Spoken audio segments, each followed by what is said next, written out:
भारत को आजादी मिले 72 साल हो गए हैं। समय आ गया है भारत को पानी के संकट से आजाद करने का। लेकिन अगर हमारे पास भोजन और पीने का पानी ना हो तो हम अपनी आजादी का क्या करेंगे?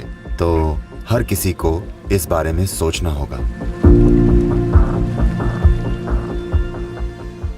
In the 70 years, 1947 से लेकर इन 70 सालों में एक देश के रूप में हमारे पास कई उपलब्धियां हैं।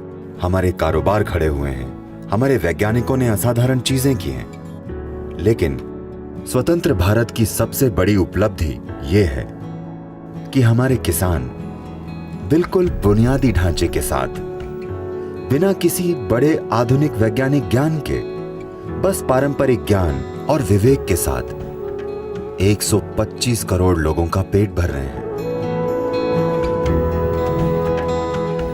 हमने उनके साथ इतना बुरा व्यवहार किया है कि पिछले 10 से 12 सालों में 3 लाख से ज्यादा किसानों ने आत्महत्या कर ली है। one of the most important reasons why farmers are suffering is किसानों के कष्ट झेलने की सबसे बड़ी वजह यह है कि हमारे पानी के संसाधनों में जबरदस्त कमी और मिट्टी की गुणवत्ता में भयंकर गिरावट आई है। 70 साल पहले मिट्टी जैसी होती थी और ये आज जैसी है, इसमें बहुत ज्यादा गिरावट आई है। इस देश के सभी पानी के स्रोत 70 साल पहले जैसे थे और आज जैसे हैं, इसमें एक गंभीर कमी आई है। हमारी नदियां औसतन 40% से ज्यादा कम हो गई हैं। हमारे भूमिगत जल में जबरदस्त कमी आई है। हमारे देश में 72 साल पहले यानी 1947 में प्रति व्यक्ति जितना पानी उपलब्ध था, आज उसका सिर्फ 21% उपलब्ध है। तो 72 सालों के बाद एक बार फिर से हमें भारत को आजाद करने की जरूरत है, एक भयंकर गिरावट से जो मिट्टी में आई है, जो पानी में आई है।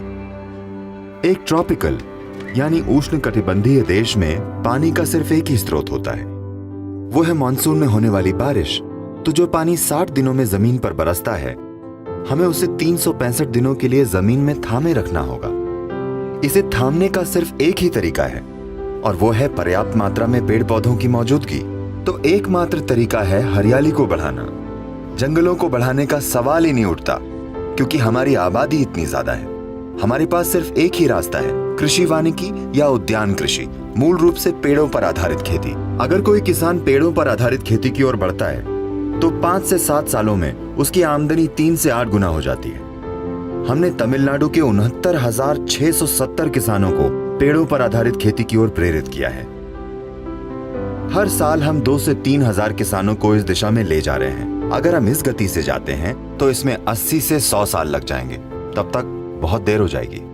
मेरा मकसद है इस समय को 100 सालों से कम करके 12 साल के प्रोजेक्ट में बदलना। तो इसके एक हिस्से के रूप में हम अभी कावेरी पुकारे अभियान चला रहे हैं, ताकि लोग पेड़ लगाने में मदद कर सकें। भारत को पानी के संकट से आजाद करने का मतलब सिर्फ ये है, अगर हम भारत की जमीन के कम से कम 1/3 हिस्से को पेड़ों की छांव से ढक दें। अगर आप ऐसा कर दें तो भूमिगत जल का स्तर काफी हद तक बढ़ जाएगा। इसी आधार पर हम ये देख रहे हैं कि अगले 12 सालों में कावेरी घाटी में 242 करोड़ पेड़ कैसे लगाएं, जिससे पानी की जो मात्रा हम घाटी में इकट्ठी कर पाएंगे वो 9 लाख करोड़ लीटर पानी होगा, जो कावेरी नदी में अभी मौजूद पानी की मात्रा के 45% से भी ज्यादा है।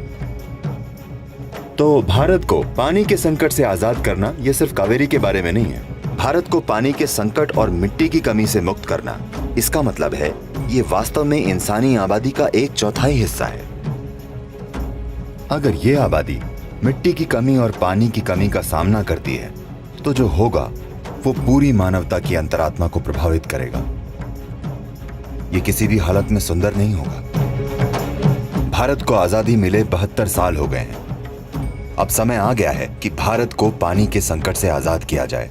भारत को पानी के संकट से आजाद करना, अभी हमें इसी आजादी के आंदोलन की जरूरत है। हमारी जमीन आजाद है, लेकिन अगर हमारे पास भोजन और पीने का पानी ना हो तो हम अपनी आजादी का क्या करेंगे?